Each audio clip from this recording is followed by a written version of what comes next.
सामान्य अध्ययन की यात्रा जीएस जर्नी के डेली टॉप 10 करंट अफेयर्स में बहुत बहुत स्वागत है आप सभी का। और हम आपके बीच में नियमित रूप से उपस्थित होते हैं करंट अफेयर्स के 10 महत्वपूर्ण सवालों के साथ।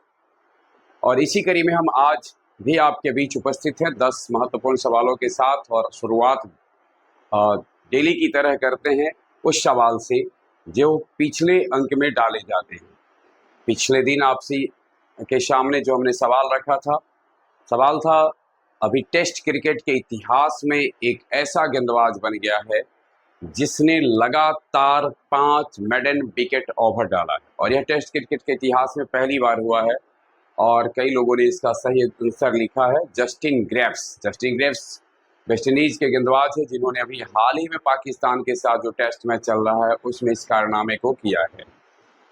आज का सवाल आपके लिए है 31 जुलाई अर्थात जुलाई महीने की आखिरी तारीख किस हिंदी साहित्य के महान साहित्यकार का धरा पर अवतरण दिवस के रूप में मनाया जाता है। यानी 31 जुलाई अर्थात जुलाई महीने की आखिरी तारीख किस महान हिंदी साहित्यकार का जन्म दिवस है, अवतरण दिवस है। इसके साथ ही आज हम आप शुरुआत करते हैं आज के टॉप 10 के पहले सवाल को देखते हैं। यानी टॉप 10 का जो पहला सवाल आपके लिए है स्क्रीन पर है, आप देख सकते हैं। चर्चा में रहा है बाब अल मंदेब जल डमरुमद। जल डमरुमद जल संधि की तरह, यानी दो अलग अलग सागर को जोड़े, जल मतलब सागर को जोड़े या फिर नहर को जोड़े तो उसको हम लोग जल डमरुमद कहते हैं। खाड़ी को भी जोड़ सकता है। तो अभी इसी में से एक है बाब अल मंदेब, अभी चर्चा में रहा है। आपको बताना है कि किन दो निकायों को जोड़ता है। पहले तो बताना है कि किन दो निकायों को जोड़ता है, फिर देखते हैं हम लोग कि वो चर्चा में क्यों रहा है। विकल्प आपके लिए फारस की खाड़ी और ओमान की खाड़ी, लाल सागर और अदन की खाड़ी, भूमध्य सागर और काला सागर, और अरब सागर और बंगाल की खाड़ी। और सही आंसर है इसका लाल सागर और अदन की खाड़ी। जैसा कि हम लोग जानते होंगे कि लाल सागर को भूमध्य सागर से जोड़ने वाली, लाल सागर और भूमध्य सागर को जो जोड़ती है नहर, बड़ा चर्चित नहर है, बहुत बार परीक्षा में पूछा जाता है, स्वेज नहर। अब देखिए, और ये जोड़ रही है किसको, लाल सागर को अदन की खाड़ी से। तो जहां स्वेज नहर का थोड़ा नजर डाल लेते हैं। पहले बाब अल मंदेब किसको जोड़ती है, लाल सागर और अदन की खाड़ी से। अब मैंने कहा कि स्वेज नहर भूमध्य सागर और लाल सागर को जोड़ती है। तो इस प्रकार से देखेंगे तो यह स्वेज नहर का दक्षिणी प्रवेश द्वार है। यानी बाब अल मंदेब जो है वो स्वेज नहर का दक्षिणी प्रवेश द्वार है और यूरोप और एशिया के बीच होने वाली समुद्री व्यापार के लिए एक प्रमुख ग्लोबल चोक पॉइंट है, यानी संकरा मार्ग माना जाता है, विशेष रूप से कच्चे तेल और ईंधन के लिए। और अब यह चर्चा में क्यों रहा है, तो चर्चा में रहा है अभी इजराइल, अमेरिका और ईरान के बीच जो संघर्ष की स्थिति है इसके कारण भी चर्चा में रहा है ना। अमेरिका ईरान बढ़ते सैन्य तनाव और तेल आपूर्ति मार्ग इससे बाधित होने के कारण चर्चा में रहा है। इसके अलावे जो चर्चा का कारण रहा है यमन के जो हूती विद्रोही हैं। अब एक क्वेश्चन इससे भी पूछता है कि हूती विद्रोहियों का संबंध किस देश है। तो यमन के जो हूती विद्रोही हैं उनके द्वारा व्यापारिक जहाजों पर किए जा रहे मिसाइल हमलों के कारण यह चर्चा में रहा है। यानी इससे जो जहाज गुजर रहा है उसके ऊपर जो हमला हूती विद्रोहियों का हो रहा है इस कारण से चर्चा में रहा है। तो एक चर्चा का कारण खाड़ी के देशों में यानी ईरान के कारण अमेरिका और इजराइल की जो नीति है उसके कारण जो संकट पैदा है, इसके साथ साथ हूती विद्रोहियों के व्यापारिक जहाज पर आक्रमण के कारण यह चर्चा में बना हुआ है। अभी खास बात यह है कि इसका एक कुछ इतिहास भी है। इतिहास यह है कि इसमें जो इससे होकर गुजरने वाले जहाज को डूबने का खतरा था और साथ साथ खतरनाक समुद्री धाराएं अचानक इससे जब जहाज गुजरती थी तो उसके सामने डूबने का खतरा और अचानक जो खतरनाक समुद्री धाराएं पैदा हो जाती थी, इस कारण इसे अरबी में आंसुओं का द्वार भी कहा जाता है। तो बाबल मंदेब को आंसुओं का द्वार भी कहा जाता है। यह अरब प्रायद्वीप में स्थित है और यमन को पूर्वी अफ्रीका के जिबूती और इरिट्रिया देशों से अलग करता है। तो ध्यान में रखना, एशिया और अफ्रीका को विभाजित करता है, एशिया और अफ्रीका को विभाजित करता है। यमन जो एक एशियाई देश है वो पूर्वी अफ्रीका के जिबूती और इरिट्रिया से। तो ध्यान में रखना है। एक तरह से ऐसे भी सकते हैं कि अगर आपसे ये पूछा जाए कि कहाँ यमन को पूर्वी अफ्रीका के जिबूती और इरिट्रिया से अलग करता है, वही यह एशिया और अफ्रीका को भी विभाजित करता है। आंसुओं का प्रवेश, आंसुओं का द्वार के नाम से इसे जाना जाता रहा है और काफी यह चर्चा में रहा है। श्वेत नहर का दक्षिणी प्रवेश द्वार है। दूसरा सवाल आज के लिए है, प्रतिवर्ष अंतर्राष्ट्रीय बाघ दिवस किस तिथि को मनाया जाता है? 29 जुलाई, 28 जुलाई, 30 जुलाई, 31 जुलाई। और सही आंसर है कि प्रतिवर्ष बाघ दिवस 29 जुलाई को मनाया जाता है। 29 जुलाई को जो बाघ दिवस मनाया जाता है उस पर हम नजर डालते हैं। सबसे पहले तो ध्यान में रखेंगे आप कि अब भारत में जो टाइगर रिजर्व है उसकी संख्या बढ़ करके कितनी हो गई है? 58 हो गई। टाइगर रिजर्व की संख्या बढ़ करके 58 हो गई। जंगली बाघों की घटती आबादी के प्रति लोगों को जागरूक करने के उद्देश्य से 29 जुलाई को प्रत्येक वर्ष राष्ट्रीय बाघ दिवस मनाया जाता है। इसकी शुरुआत 2010 में रूस के सेंट पीटर्सबर्ग में आयोजित टाइगर समिट से शुरू हुई थी। अर्थात अगर पूछा जाए कि अंतर्राष्ट्रीय बाघ दिवस कब मन शुरू होता है, तो यह 2010 से शुरू हुआ है। और रिपोर्ट के अनुसार भारत अब दुनिया के लगभग 75% जंगली बाघों का घर है। पूरे विश्व में जितने जंगली बाघ हैं उनमें से 75% केवल अब भारत में है। भारत में बाघों की कुल आबादी 3682 है और देश में कुल टाइगर रिजर्वों की संख्या 58 है। अर्थात यदि आज पूछा जाए जुलाई महीने में, अगर आपसे ये जानना जाए कि भारत में बाघों की कुल संख्या कितनी है, तो 3682 है और भारत में कुल टाइगर रिजर्व कितने हैं? 58 है। ये टाइगर रिजर्व भारत के 18 राज्यों के 84,500 वर्ग किलोमीटर क्षेत्र में फैले हुए हैं। 2026 का जो थीम है, स्वदेशी लोगों और स्थानीय समुदायों के साथ बाघों के भविष्य को सुरक्षित करना, यानी बाघ दिवस जो 2026 का मनाया जा रहा है उसका थीम है स्वदेशी लोगों और स्थानीय समुदायों के साथ बाघों के भविष्य को सुरक्षित रखना। 2006 से लेकर के 2022 तक का या अभी 2026 में आपने देखा कि 3682 है। आप यहाँ देख सकते हैं कि कितना कैसे बाघ की वर्ष दर वर्ष कैसे हुआ है। अंतर्राष्ट्रीय बाघ सम्मेलन इस बार कहाँ हुआ? नागपुर में, महाराष्ट्र में। ये भी ध्यान में रखना है कि 2026 का अंतर्राष्ट्रीय बाघ सम्मेलन कहाँ होता है? नागपुर, महाराष्ट्र में होता है। अगला सवाल है, हाल ही में किस बैंक ने अपने डिजिटल प्लेटफॉर्म एक्सिस फाइनेंस दृष्टि की शुरुआत की? एक्सिस फाइनेंस दृष्टि की शुरुआत करने वाला यह एक डिजिटल प्लेटफॉर्म है। किस बैंक ने हाल ही में इसे शुरू किया है? HDFC, ICICI, एक्सिस बैंक और SBI। नाम भी देख लें, एक्सिस फाइनेंस और एक्सिस बैंक के द्वारा शुरू किया गया है एक डिजिटल प्लेटफॉर्म एक्सिस फाइनेंस दृष्टि। एक नजर डालते हैं हम इसके ऊपर। पहले देखिए, खुदरा और लघु एवं मध्यम उद्योग क्षेत्रों को दिए जाने वाले जो लोन होते हैं, कर्ज होते हैं, इसकी क्रेडिट जांच को ऑटोमेटिक और डेटा आधारित बनाने तथा ताकि ऋण मिलने में कम समय लगे। ऋण मिलने में जो समय अधिक लगता है इसको देखकर, खास करके किस उद्योग के लिए? जो सूक्ष्म उद्योग हैं, लघु उद्योग हैं, खुदरा उद्योग है, फुटकर खुदरा और मध्यम उद्योग को ऋण उपलब्ध कराने के लिए एक्सिस फाइनेंशियल ये जो डिजिटल प्लेटफॉर्म है इसको बनाया गया है।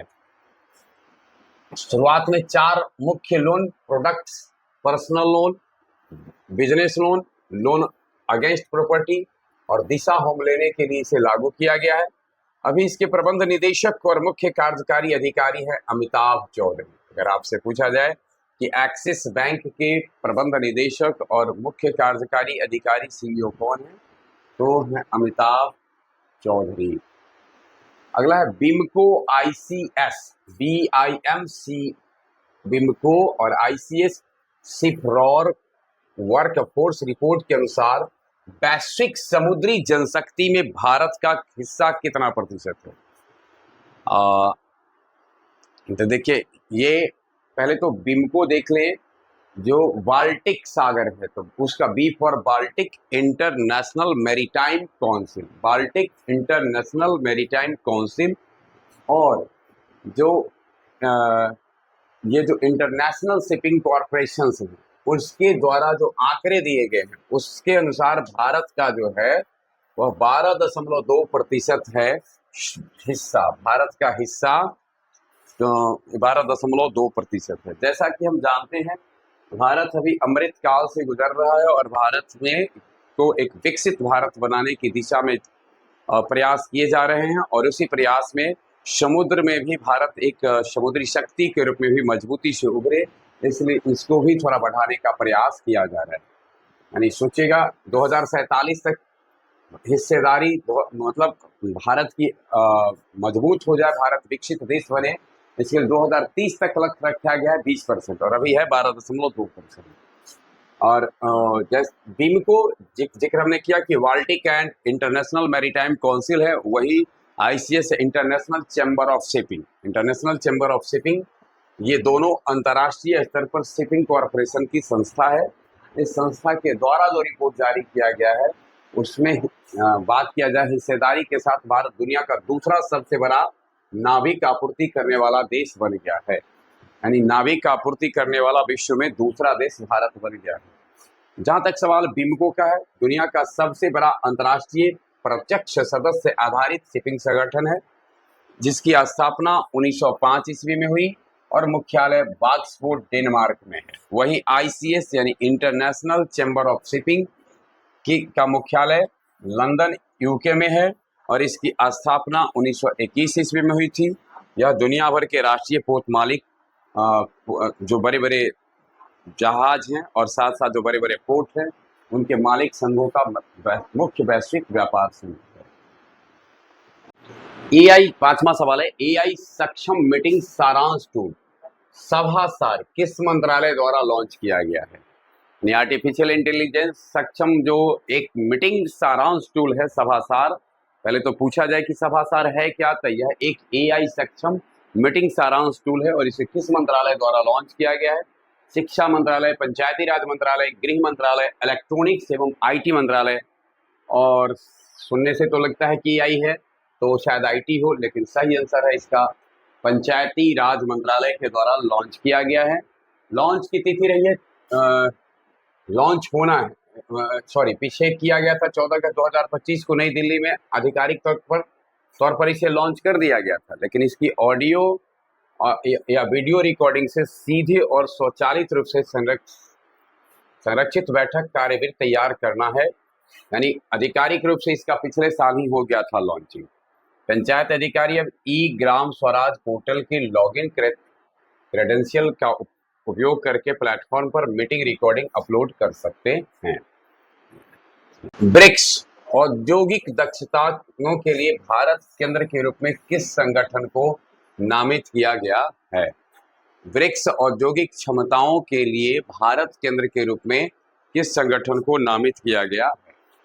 NITI Aayog, national productivity council, FICCI और इसरो। और सही आंसर है इसका नेशनल प्रोडक्टिविटी काउंसिल को ब्रिक्स औद्योगिक दक्षताओं के लिए भारत केंद्र के रूप में नामित किया गया है।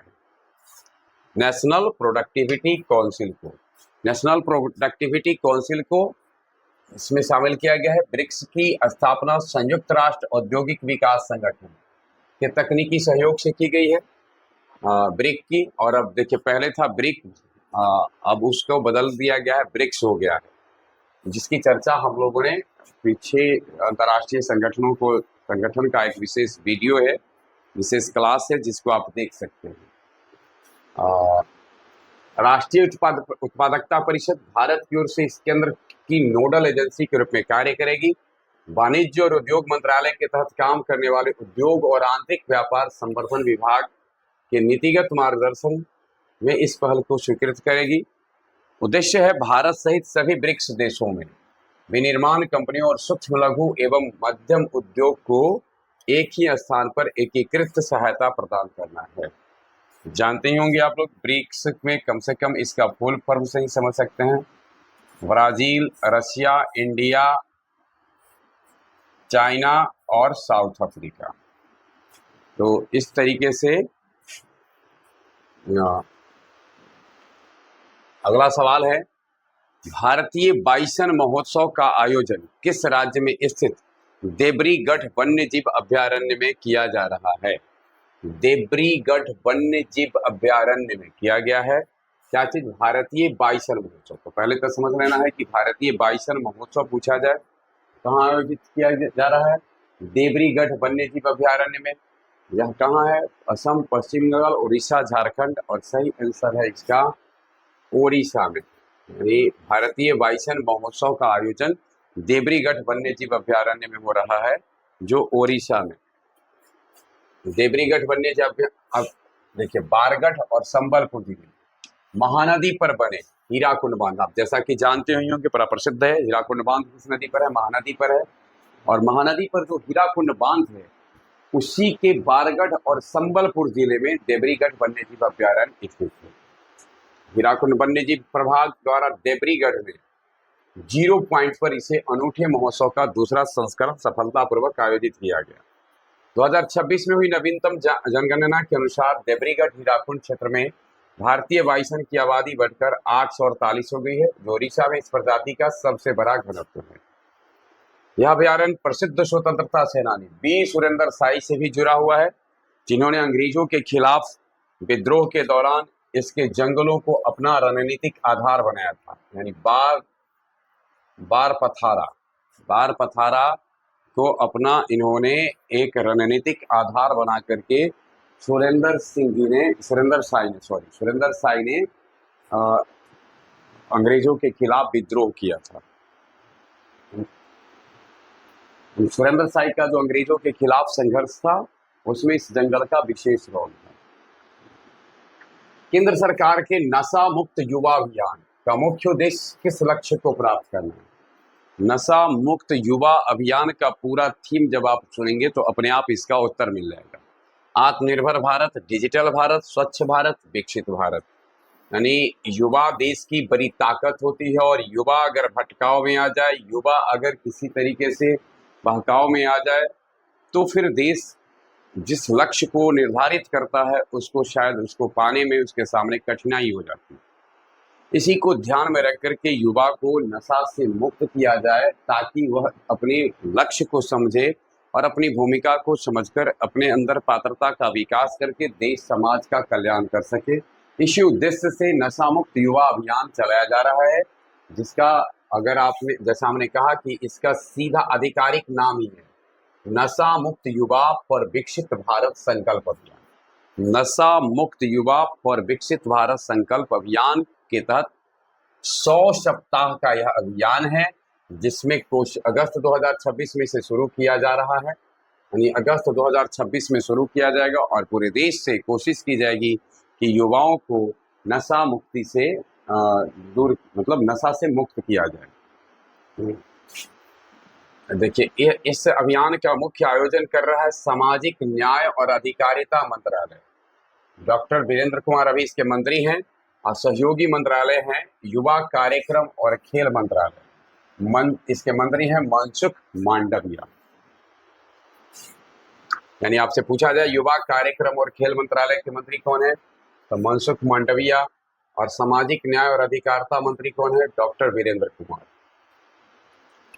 9वां सवाल आपसे है, एनआरई खाते में प्राप्त विदेशी वेतन पर आयकर छूट से संबंधित हालिया निर्णय किस संस्था द्वारा जारी किए गए हैं? सुप्रीम कोर्ट, आईटीएटी, सेबी और वित्त मंत्रालय। और सही आंसर है इसका आईटीएटी। यानी आईटीएटी के द्वारा एनआरई खाते में प्राप्त विदेशी वेतन पर आयकर छूट से संबंधित निर्णय लिए गए हैं। अब क्या निर्णय है इसको देखते हैं। देखिए, आईटीएटी ने कहा है यदि कोई अनिवासी भारतीय, जिसे हम एनआरआई इंडियन कहते हैं, एनआरआई विदेश में सेवाएं देता है और उसका वेतन सीधे उसके भारतीय एनआरई बैंक खाते में जमा होता है, तो उस पर भारत में कोई आयकर नहीं लगाया जा सकता है। अर्थात यदि एनआरआई विदेश में सेवा दे रहा हो और उसका जो वेतन है वह सीधे एनआरई बैंक में आता है, एनआरई दैट्स मीन की नॉन रेसिडेंट एक्सटर्नल, अब उसका अभिप्राय non residential Indian, non residential Indian का अगर एक वेतन सीधे नॉन रेसिडेंट एक्सटर्नल में आता है तो कोई उस पर इनकम टैक्स नहीं लगेगा। और यह निर्णय लिया है इनकम टैक्स अपीलेट ट्रिब्यूनल ने, यानी इनकम टैक्स अपीलेट ट्रिब्यूनल ने इस निर्णय को लिया है। आईटीएटी की स्थापना 25 जनवरी 1941 को हुई और यह भारत की सबसे पुरानी न्यायाधिकरण इकाइयों में से एक है, या न्यायाधिकरण प्रणालियों में से एक है। भारत का पहला राष्ट्रीय प्रबाल भित्ति अनुसंधान संस्थान कहाँ स्थापित किया जा रहा है? भारत का पहला राष्ट्रीय प्रबाल भित्ति अनुसंधान चिरिया टापू, जामनगर, कावराती, स्वराज द्वीप, और सही आंसर है इसका चिरिया टापू में स्थापित किया जा रहा है। प्रबाल भित्तियों के अध्ययन, वैज्ञानिक निगरानी और उनके सभी प्रबाल भित्तियों के अध्ययन, वैज्ञानिक निगरानी और उनके संरक्षण के लिए प्राथमिक नोडल एजेंसी के रूप में यह कार्य करेगा। जलवायु परिवर्तन और बढ़ते तापमान के कारण समुद्री प्रबालों को जो होने वाला नुकसान है उसको रोकना और तटीय क्षेत्रों को तूफानी लहरों से प्राकृतिक सुरक्षा प्रदान करना, यह इसका लक्ष्य है। केंद्रीय पर्यावरण, वन और जलवायु परिवर्तन मंत्रालय द्वारा इसे जारी किया गया है और इसकी सहयोगी वैज्ञानिक संस्था है भारतीय प्राणी सर्वेक्षण, इसके द्वारा यह जारी किया गया है। ये थे आज के डेली टॉप 10 के 10 सवाल जिसके साथ हम आपके बीच उपस्थित हुए। बने रहे हमारे साथ, आज भर के लिए बस इतना ही।